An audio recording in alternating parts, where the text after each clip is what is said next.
Salut, ça fait 3 ans qu'on s'était pas vu. Maintenant, j'ai presque fini mes travaux, j'ai un nouvel atelier dont on nous parlera une autre fois, mais j'ai à nouveau du temps pour faire des vidéos YouTube. Et comme je l'avais mentionné il y a 3 ans, j'aime aussi le tir, les armes à feu et les travaux d'armurerie. Et bien pour la première fois de ma vie, j'ai pu enfin me mettre aux travaux d'armurerie et on va réaliser ceci. Un canon que je viens intégralement de rebronzer. Franchement, je suis fan du résultat, c'est un résultat professionnel. C'est une vieille carabine que j'avais depuis l'âge de 8 ans, c'est avec laquelle j'ai appris à tirer, qui était complètement rouillée, complètement pourrie de partout. On va refaire le bois, enfin j'ai déjà poncé le bois, on va refaire ensemble, puisque j'en ai une deuxième. Je vais vous montrer comment j'ai fait ça, je vais procéder à l'identique. Puisque j'ai la chance d'avoir un ami, il se trouve qu'il a exactement le même modèle. Donc elle était dans le même état, donc c'est celle que vous allez voir maintenant en restauration, parce que celle-ci c'est la mienne. Et surtout, dans une prochaine vidéo, on va pouvoir lui refabriquer son percuteur et la rendre à nouveau opérationnelle. On regarde ça ?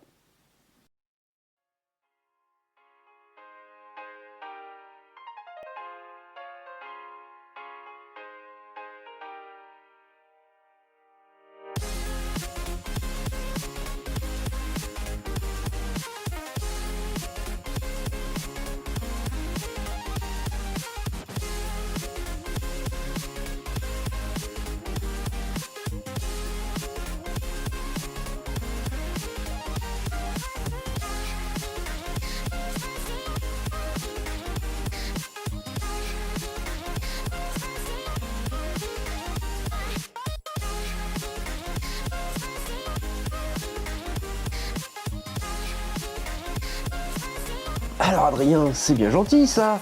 Comment qu'on fait pour bronzer un fusil? Eh bien Fred, c'est très facile. On va utiliser de liquide, très connu, excessivement cher et très inaccessible. De l'eau, du vinaigre blanc. Enfin là aussi, puisque j'en ai fait deux. Là on a laissé depuis bon 20 heures cette carabine qui a été moins bien dérouillée que la première. L'intéressé se reconnaîtra. Mais c'est pas grave, on va le finir à Dremel. Là, ça trempe dans le vinaigre depuis quasi 24 heures. Donc ça a enlevé tout le bronzage, ce qui a été quand même pas mal noir, même s'il était abîmé. Et là, vous voyez, on a retrouvé le brillant, à part un point rouillé. Ça, on va le faire sauter avec une petite brosse métallique de la Dremel. Une fois que ce sera passé la Dremel, on aura vraiment un truc très propre, sans aucun point de rouille. À partir de là, séchage absolu, nettoyage à l'acétone, nettoyant frein pour ceux qui préfèrent, l'important étant de n'avoir aucun corps gras. Donc déjà, les mimines, c'est dans des gants en latex, en vinyle, ce que vous voulez, mais pas des gants mi-tissu, mi-plastique, ou qui ont déjà servi, qui ont des corps gras. Les gants latex, l'avantage, c'est qu'on les sort de la boîte, ils sont nickel, ils sont pas gras.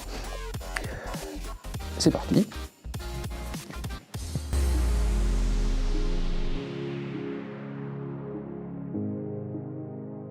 Avec une brosse en laiton, ça donne ça très très vite. J'avais peur d'abîmer l'acier, donc j'avais pas voulu essayer qu'une brosse acier.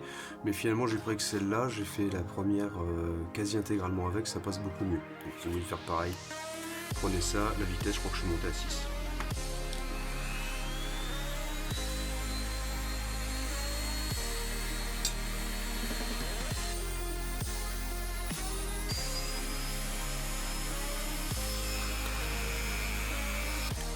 Pas oublier ça. Les poils, ça part dans tous les sens et ça part vite.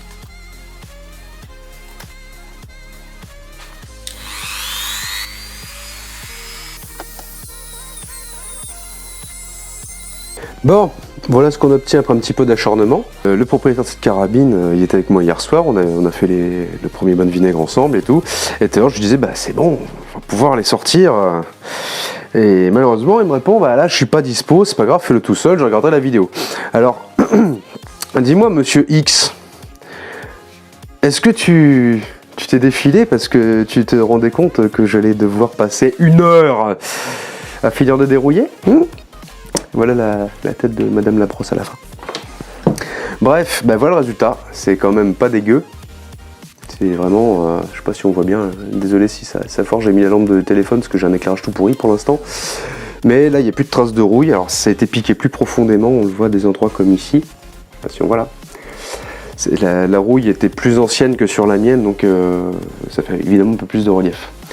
Donc, et bien maintenant, il n'y a plus qu'à passer ça à l'acétone et le passer dans le bain d'hématite. Alors, le produit utilisé, c'est ça, de l'hématite liquide. Si vous cherchez ça sur internet, tapez bien hématite liquide. Sinon vous êtes trouvé sur des trucs de lithothérapie et vous ne trouverez jamais ça. Ça vaut 50 balles avec les frais de port et dans un tube PVC. Ce que je peux vous conseiller, c'est de d'abord mettre la carabine dans le tube, boucher en dessous.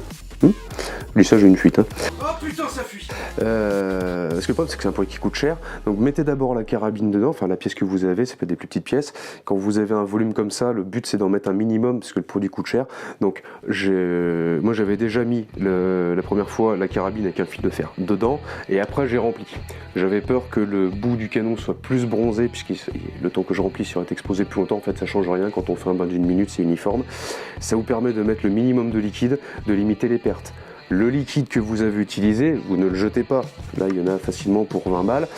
Ça va juste passer dans un entonnoir dans lequel j'aurai mis un filtre à café et on le récupérera. Hier, je ne sais pas si on pourra le voir à l'écran, j'en avais un qui était devenu tout marron. Je vous rebaisse, attention. Et on voit clairement qu'il était tout marron, on voit qu'il y a un petit dépôt au fond et le liquide est redevenu parfaitement bleu. Donc ce liquide, je vous donne un exemple.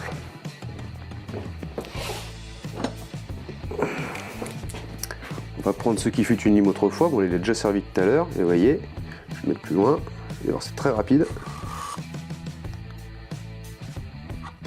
Hop, terminé. On va faire des bains d'une minute pour avoir un résultat optimal. Ceci est une vieille chaussette qui contient de l'acétone. Vous connaissez pas ce produit, hein. Je vous ferai une vidéo dédiée, je suis sûr que personne ne connaît. Est-il important que ce soit une chaussette? Peut-être. Allez. On acétonise tout ça, histoire d'avoir quelque chose de parfaitement dégraissé. Comme je l'ai dit avant, le gras, c'est l'ennemi du bleuissement, bien que le gras, ce soit la vie. Le gras, c'est la vie. Voilà, maintenant mettre un petit fil de fer.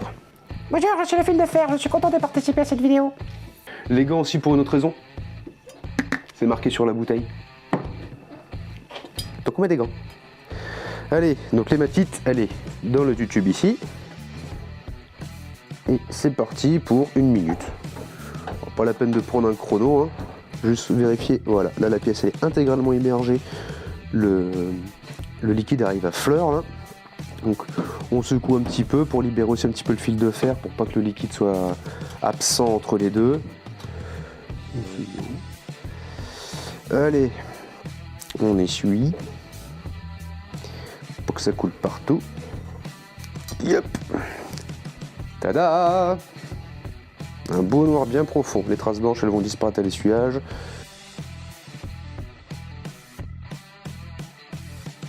On essuie tout l'excédent et après, si on constate que le noir n'est pas assez profond, on peut remettre encore un petit peu. Ça, c'est pas un souci, hein. C'est vraiment une procédure qui est ultra simple.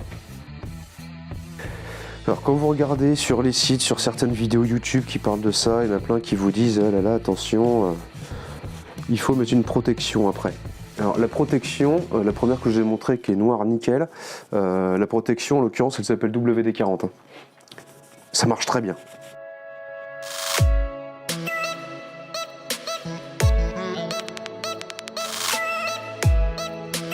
Pour les connaisseurs, oui, ou plutôt non. J'ai pas bouché le canon. Pour deux raisons. La première, c'est que c'est pas un 12. Donc aller boucher ça, bon courage.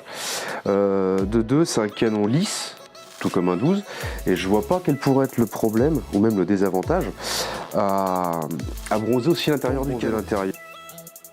Ça, il est protégé de la corrosion aussi, parce que ça, c'est pas des canons chromés comme sur des armes haut de gamme. Hein. C'est une 9 mm Flaubert, c'est de merde. Hein. À l'époque où ça se vendait, ça valait 50 francs. Ça. Et je dirais même que, même sur une arme à canon rayé, dans la mesure où le bronzage, le brunissage à froid, peu importe comment on l'appelle, ne rajoute pas d'épaisseur, c'est une réaction de l'acier, c'est pas comme une peinture, on ne rajoute pas une couche, les cotes restent identiques. Mais même dans un canon rayé, je vois pas en quoi ça pourrait poser problème. Je vois plutôt que ça pourrait ne pas fonctionner parce que très souvent il y a un revêtement en chrome ou nickel pour justement protéger, que c'est une meilleure résistance à l'abrasion et qu'on puisse passer plus de projectiles avant que le canon soit complètement rincé.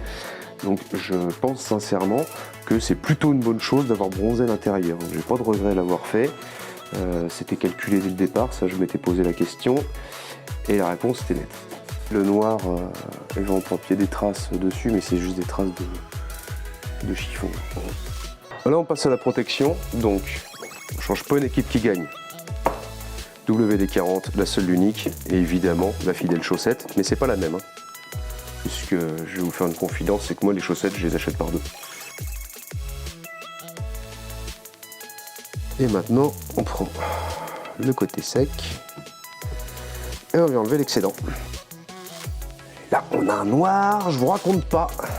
Ça, j'espère qu'on voit bien, parce que là évidemment il y a les piqûres, là on voit que ça doit se voir avec la lumière, que là c'est attaqué, donc ça je peux rien y faire, hein.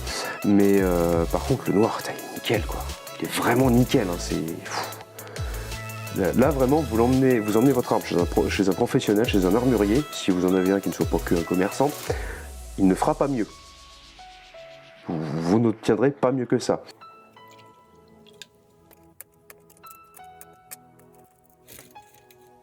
Alors ici, on a les deux principales pièces de la culasse. Ils se mettent comme ça. Bon là, il n'y a pas le percuteur ni rien. Je voulais dérouiller un peu, mais on s'aperçoit qu'en fait, le chrome s'est barré.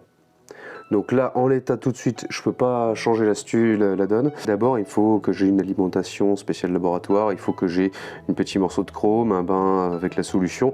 Bon bref, il y en a pour une centaine d'euros d'acquisition, donc on va pas le faire maintenant. Toutes les pièces ont été restaurées. Franchement, les matites, ça marche bien. Les aspects un peu différents parce que c'est huilé pour la protection. Et hier, je l'ai pas huilé et voilà qu'elle ressemble maintenant. Donc, huiler c'est vraiment important. Le percuteur qui est là, c'est la pièce qui me manque depuis 25 ans. Et comme le copain il a exactement la même, j'ai vérifié, le percuteur il va dedans. Voilà. Et là on voit qu'il sort là. Donc là, je le remonte comme ça. Il y a une vidéo dédiée, probablement un short, où j'ai juste recopié cette même petite pièce autour pour pouvoir ressusciter ma carabine.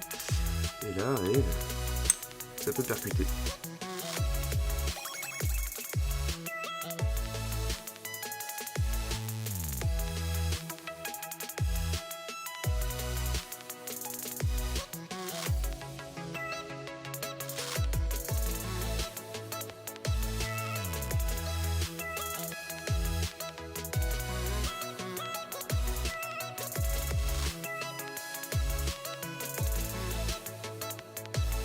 On ajoute l'extracteur.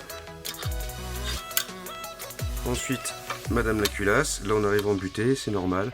On presse la queue de détente. Là, ça repose autocasque. Il n'y a ni munition, ni chambre fermée. Donc, hop, là, c'est bon. Voilà. Donc là, maintenant, la carabine fonctionne.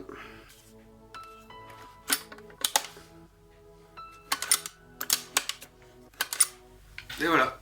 Projet terminé, carabine que j'avais depuis mes 8 ans, qui tirait plus du tout. Et bien maintenant, elle est à nouveau en état, elle est dérouillée, elle est rebronzée, il reste la crosse à finir. Seule chose qui manque, même si là bon je l'ai monté, c'est le percuteur, parce que là j'ai juste emprunté celui de mon collègue qui a la même carabine. Donc merci de m'avoir suivi, je suis très content d'être de retour parmi vous. Les prochaines vidéos, j'ai quelques idées, on va pas être toujours dans l'armurerie, on va en parler encore un petit peu. Si c'est un sujet qui vous intéresse, n'hésitez pas à me le dire, moi c'est un sujet qui me passionne, donc je peux en faire davantage. Et pour ceux qui se demanderaient pour le pick-up et qui auraient loupé l'épisode 4, il est à la casse depuis 10 ans.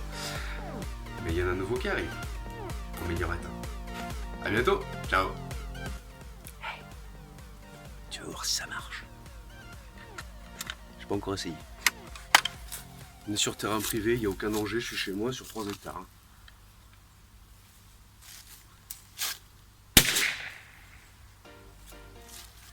Ça fonctionne.